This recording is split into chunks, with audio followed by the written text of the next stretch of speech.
Hey everyone, and welcome. Today we are going to start the first part of the slipper crochet along. So I hope you're all excited, you've got your yarn and you're ready to go. And we are definitely going to be getting a whole bunch done in this video. But before we do that, there's one little thing we need to do first, and that is measure your foot. So let's do that real quick and then we can get into the actual crocheting. What we need is the measurement of the outer circumference of your foot. So basically you just need a piece of paper and a pencil, and you want to trace around the edge of your foot while you stand on this piece of paper. If you have someone that can help you with it, it'll be a little bit easier, but this measurement doesn't need to be super exact, so it's okay if it's not quite perfect. Once you've got the outline, all you need to do is take a measuring tape and just figure out how long that circumference is. This video is for left-handed crocheters. If you are a right-handed crocheter, please click either the link in the corner up top or down in the description below. As I mentioned in the intro video, this is a very basic and easy project, even if you're a beginner crocheter. All you need to know is chain stitch and single crochet through the back loop. I'm going to do just a quick overview of this, and I will link tutorials that go through it more slowly and in greater detail in the description. To chain, start with a slip knot and then just yarn over your hook and pull it through the loop. This is the foundation of pretty much every other crochet stitch.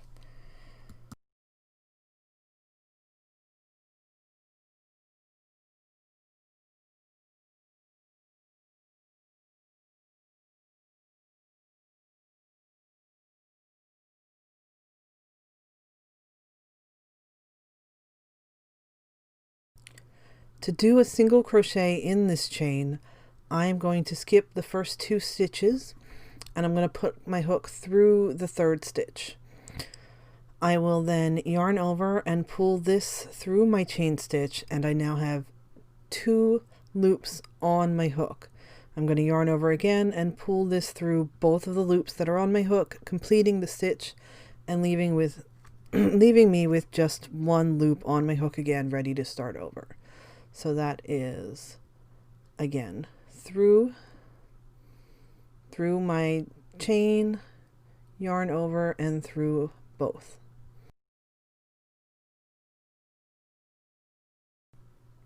To start a new row, I'm going to turn the work over and chain 2. Now let's go over single crocheting in the back loop. If you look at your finished row from above, you can see that there are 2 parallel strands of yarn that form the top of every stitch. The one closer to you is the front loop, and the one further from you is the back loop. To make the stitch, we're going to be putting our hook through only the back loop rather than both, and this will create a texture similar to garter stitch in knitting, and it makes for a ridged and therefore stretchier finished piece with crocheting. And we're going to want our slippers to have a little bit of stretch to them.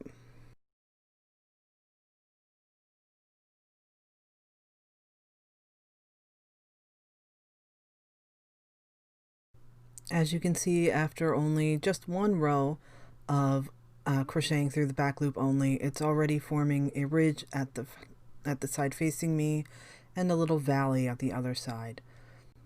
Just keep in mind as you continue to do rows with crocheting through the back loop that the back loop is relative to you and not to what is the front of the piece versus the back of the piece. Otherwise, you will still get a flat piece of crochet on one side, which is not what we want. And now for what you've been waiting for, the slipper. The upper is crocheted all in one single piece, and for mine I have chosen to do a narrow stripe using Knit Picks palette yarn in Peony and Celadon. There are also patterns that have you do 4 rows per stripe, which makes for a wider stripe, and it's really a matter of personal choice. I am going to start with the darker of my two colors, which is the Celadon, and we're going to do what I call row 0, or the foundation row. So what I'm going to do is chain 17 to start with, and then I'm going to skip 2, single crochet 7, chain 2, and then single crochet 8.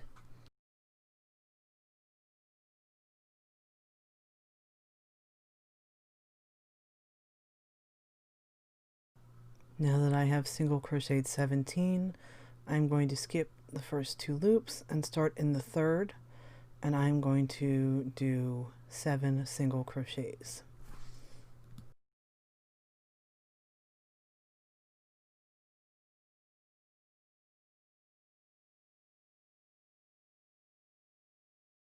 Once I've done those 7 single crochet stitches, I'm going to chain 2. And this is right in the middle of the toe of the slipper, and this is going to be what forms the increases to shape it. So after chaining 2, I am then going to just single crochet 8 or to the end of the row.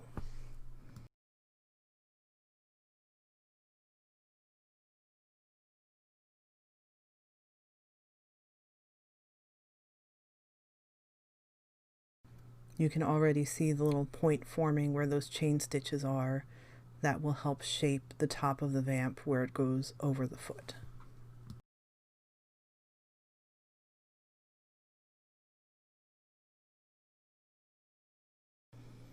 And now for row 1, we are going to turn the piece and then start with the chain 2, which is how we will start every row.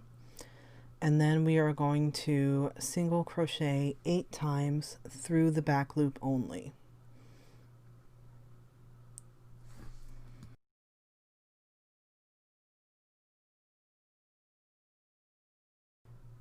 The last single crochet that we're going to do right here, number 8, is actually going to be through the first of the chain stitches that were in the center of the row below.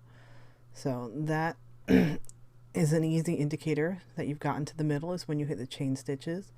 So you will do a single crochet through that chain stitch. Then you're going to chain 2 to form the increase for this row. If you really want, you can put a marker around it, like this little bulb or calabash pin I've got here.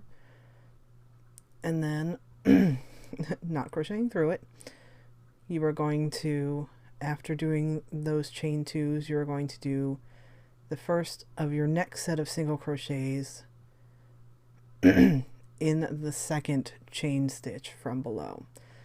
And then that is going to be 9 single crochets through the back loop for this row, or again, single crochet through the back loop to the end of the row.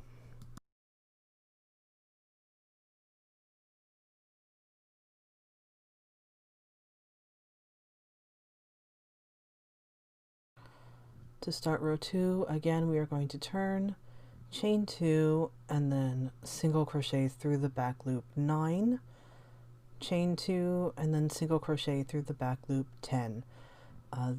This is the basic stitch pattern for the entire vamp of the shoe. So all we're doing is increasing by 2 stitches every row, and that means on either side of the center there's 1 more stitch in pattern each time.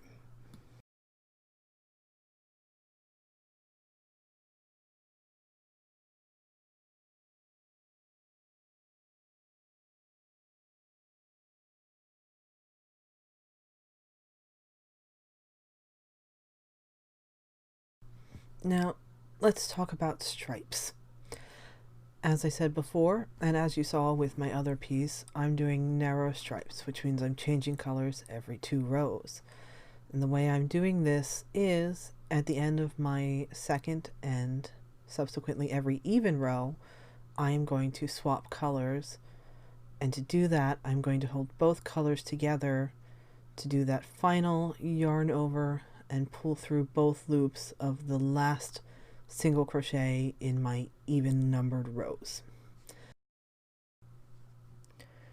Now that I've added on the peony yarn, I am just going to keep on working with row 3, which is going to be chain 2 excuse me, chain 2, single crochet through the back loop 10, chain 2, single crochet through the back loop 11.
Now that I've got 4 rows done, I'm just going to pause for a second and look things over.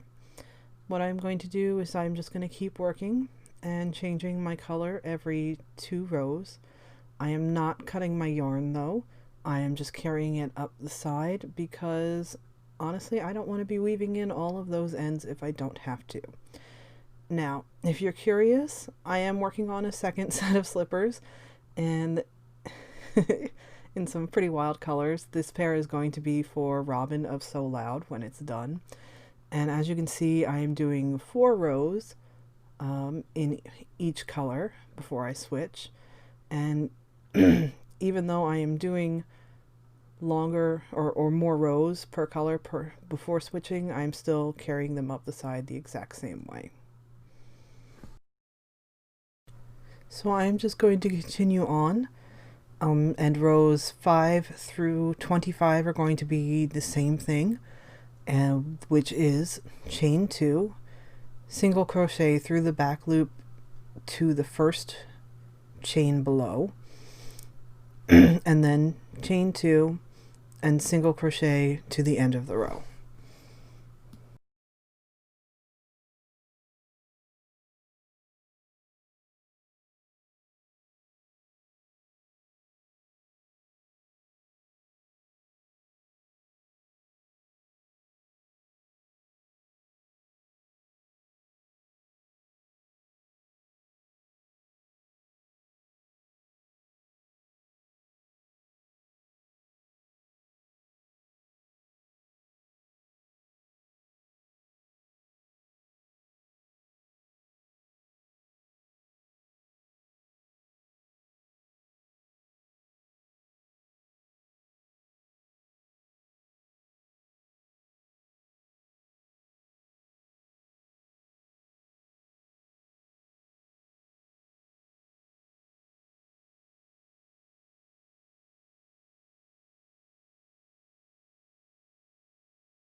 I am now not quite halfway through row 26, which for my narrow stripe pattern is going to be the last row I do on the vamp, which is this piece right here.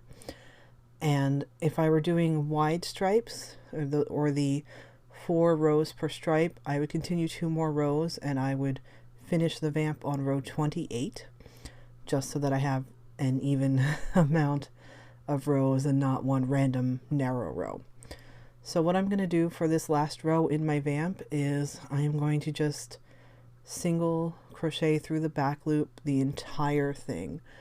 This one I am not stopping in the middle to add the 2 chain stitches. I'm just crocheting the whole thing. So that's what I'm doing right here. I am not increasing in the center on this last row.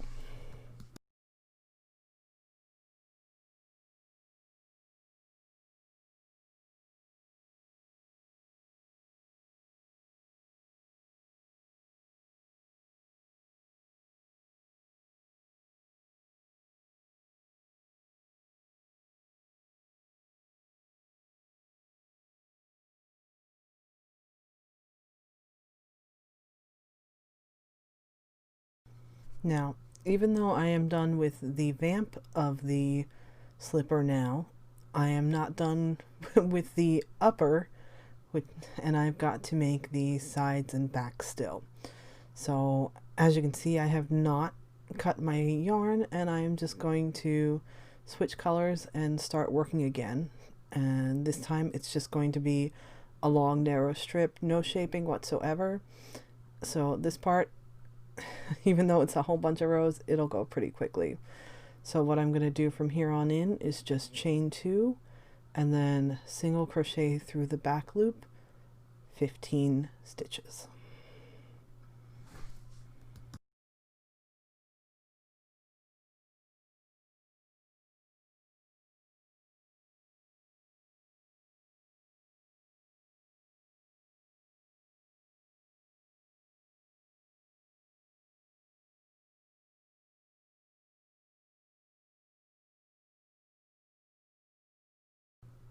Now, the reason why I didn't give you a row count for this part is because it is completely dependent on the size of your foot.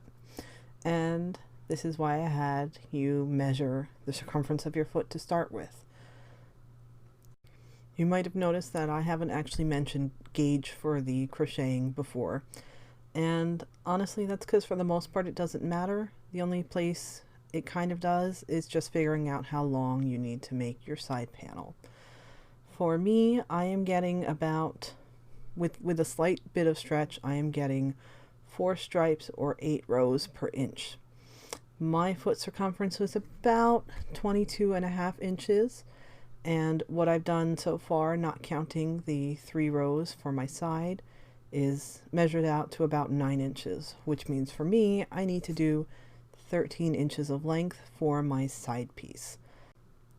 Multiplied by 4, that means I would need to technically do 52 more stripes, but I want to have an odd number of stripes so that I end on the same color that I started with, which is my peony, because I want to abut the peony end of my side to the celadon edge of my vamp, and I don't want to have doubled up colors there. So what I'm going to do myself is 51 more stripes or 102 more rows to finish off the side panels for my slippers. 99 off-camera rows later, I am finishing the last row in the side and back panel of my slipper.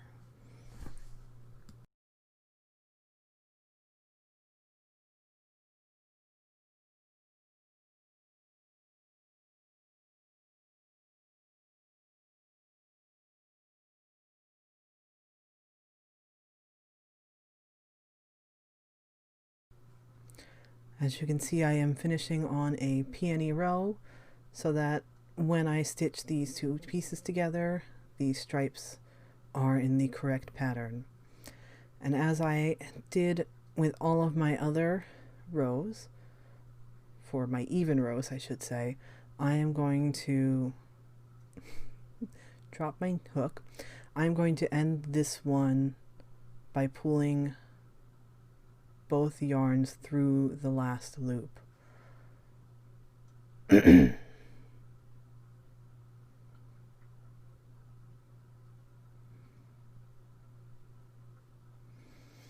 am now done with crocheting with the peony, but what I'm going to do is I'm going to give myself some extra length,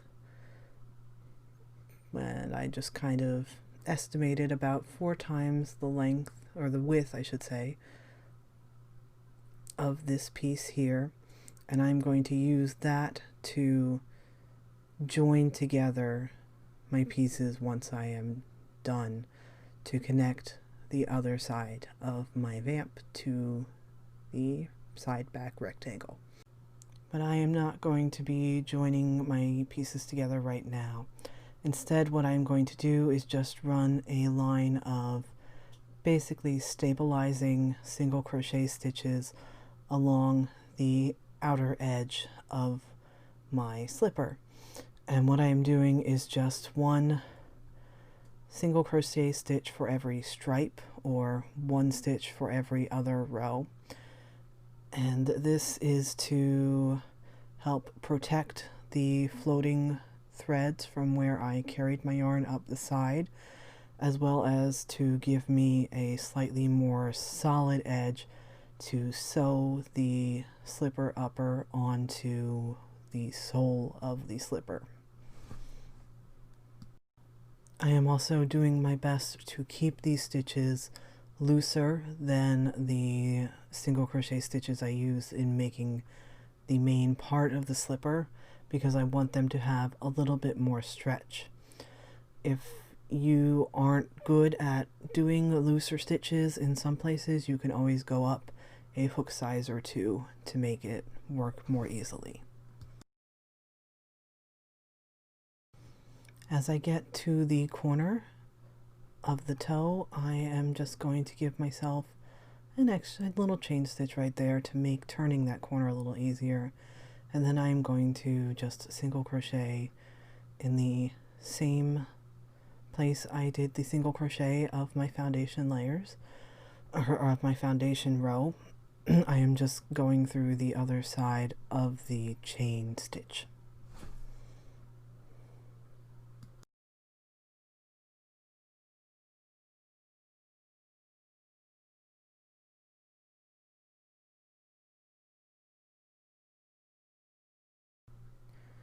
And now that I've reached the other side of the vamp and the last row I did there, I am going to just finish off, and that'll be it for today.